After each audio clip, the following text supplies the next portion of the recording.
Aladdin का चिराग नस्ल दर नस्ल होता हुआ जब अलादीन हफ्तम के हाथ आया, जो कि एक सीधा साधा इंसान था, तो उसके बाप की वफ़ात के अगले ही रोज़ चिराग ज़मीन पर रगड़ा, जिससे फ़िज़ा में धुआं फैल गया और फिर इस धुएं में से उनका ख़ानदानी जिन खौफनाक कहके लगाता हुआ नमूदार हुआ। उसके बाजू मशरक़ और मगरब में फैले हुए थे और कद आसमान से बातें कर रहा था। जब ये धुआं छटा और इस कवी हिकल जिन की दहला देने वाली आवाज़ फ़िज़ा में गूंजी, क्या हुक्म है मेरे आका, तो अलादीन हफ्तम ने एक नज़र उसे देखा और फिर कहा, ज़रा दौड़कर नुक्कड़ वाली दुकान से मेरे लिए एक सांची पान लाओ। जिनको अपने नए आका के इस हुक्म की तामील में बड़ी शर्म महसूस हुई, मगर उसने तामील की और दोबारा हाथ बांधकर खड़ा हो गया। अलादीन ने इस हुक्म का मुंतज़िर पाया तो कहा, नहाना चाहता हूँ, बाल्टी उठाओ और सरकारी नलके से पानी भरकर उसे सहन में रख दो। जिनको अगरचे एक बार फिर बड़ी सबकी महसूस हुई, मगर उसने जो हुक्म है मेरे आका कहा और गायब हो गया। नहाने से फरागत पाकर अलादीन ने एक बार फिर चिराग रगड़ा, जिस पर एक गड़गड़ाहट सुनाई दी और खौफनाक कहके लगाता हुआ जिन नमूदार हुआ। उसने झुककर कहा, क्या हुक्म है मेरे आका। अलादीन ने कहा, बाजार से सब्ज़ी वगैरह लेकर आओ और मेरे लिए जल्दी से खाना तैयार करो, मुझे बड़ी भूख लगी है। यह सुनकर जिन बहुत शर्मसार हुआ और गर्दन झुकाकर बाजार की तरफ चल पड़ा। खाना वगैरह खाकर अलादीन ने एक बार फिर चिराग रगड़ा, जिस पर जिन एक खिसियानी हंसता हुआ नमूदार हुआ और हाथ बांधकर खड़ा हो गया। अलादीन ने हुक्म दिया कि हमसायों से थोड़ी सी पत्ती मांग कर लाओ और चाय बना दो। ये सुनकर पसीने के कतरे जिन की पेशानी पर नमूदार हुए, जो उसने फ़ौरन हाथ से पोंछ डाले और बादल नख्वास्ता हुक्म की तामील में मशगूल हो गया। फिर यूं हुआ कि दिन महीने और साल गुजरते गए और वो अपने आका की खिदमत में इसी तरह मशगूल रहा।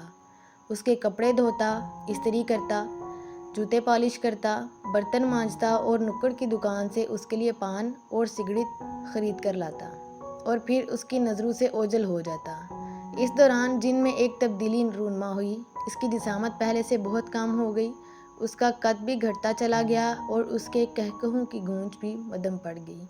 एक तब्दीली इसमें यह रूनमा हुई कि अलादीन के चिराग रगड़ने पर वो कांधे पर रुमाल रखे नमूदार होता और क्या हुक्म है मेरे आका के बजाय क्या हुक्म है साहब जी कहता। ये जिन आहिस्ता आहिस्ता अपनी पहचान भूलता जा रहा था। सो अलादीन के इस जिन की नकाहत अब रोज़ बरोज़ बढ़ती जा रही थी, हत्ता कि एक वक्त आया कि उसका कद घटते घटते अपने आका के कद के बराबर हो गया। उसके बाजू अब मशरक़ और मगरब में फैले हुए नहीं थे, बल्कि वो सिकुड़ कर अपने आका जितना ही रह गया। रफ्ता रफ्ता उसकी कमर में दर्द होने लगा और पट्टे दर्द करने लगे, जिसके लिए वो बाकायदगी से सरबैक्स खाने लगा। ताहम वो अब भी अपने साहब जी की खिदमत में हमतन मशगूल रहता। अब वो पहले जैसा करफर वाला जिन नहीं रहा था, बल्कि वो अपनी शनाख्त तक भूल गया था। सो अब उसे हिलाने के लिए चिराग रगड़ने की ज़रूरत ना थी। वो कांधे पर रुमाल रखे, धोती और बनियान पहने ऐसे ही सबकी नज़रों के सामने पड़ा रहता। उसका कद अलादीन के कद से भी छोटा हो गया था। चनाचे अब अलादीन ने उसे बुलाना होता तो वो उसे ओए छोटे इधर आओ कहकर आवाज़ देता। एक दिन उसने अलादीन से कहा, साहब जी अगर आप इजाज़त दें तो मैं कहीं और काम तलाश कर लूँ। आपको जो तनख्वाह मिलती है उसमें तो आपका अपना गुजारा भी नहीं होता। अलादीन ने सुनकर झेंप गया और फिर उसने रजामंदी के इजहार के लिए होले से अपनी गर्दन हिला दी।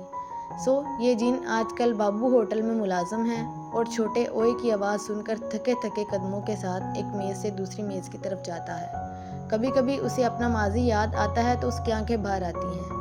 मशरिक़ और मगरब में फैले हुए बाजू और आसमान से बातें करता हुआ कद, बड़े बड़े बादशाहों के महलात को अपनी हथेली पर उठा लेने वाला जिन दोबारा जिन के रूप में आने के लिए अपनी तमाम क़ुव्वतें मुजतमा करता है, मगर उसे अपनी तमाम तर कोशिशों के नतीजे में वो सिगरेट के धुएं जितने मरगूले में से अपनी दुखती कमर पर हाथ रखे नमूदार होता है। इस पर वो मारे निदामत के सर झुका लेता है और होले से कहता है, मैं बड़े करफर वाला जिन था, मगर मेरे आकाओं ने मुझे कमज़ोर कर दिया। फिर एकदम से खौफ सदा होकर वो इधर उधर देखने लगा कि कहीं किसी ने ये सुन तो नहीं लिया कि वो कभी बड़े करफर वाला जिन था।